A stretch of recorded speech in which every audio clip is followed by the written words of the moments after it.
বিকাশ পূর্ব বর্ধমান জেলার ঘোষ সাউন্ডের মালিক বলছি রে। তোদের শেষ আমার শুরু। তোদেরকে মাইক কম্পিটিশনে হারিয়ে তোদেরকে আমি করব শিষ্য, আর আমি হব তোদের গুরু।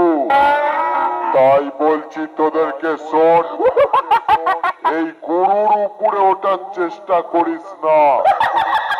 এমন বেজ মেরে ঝাঁকুনি দেবো না, সারা জীবন তোদের কাঁপুনি ধরে যাবে। সারা জীবন তোরা থরথর করে কাঁপবি, আর এই গুরুর নাম জপবি, বুঝলি?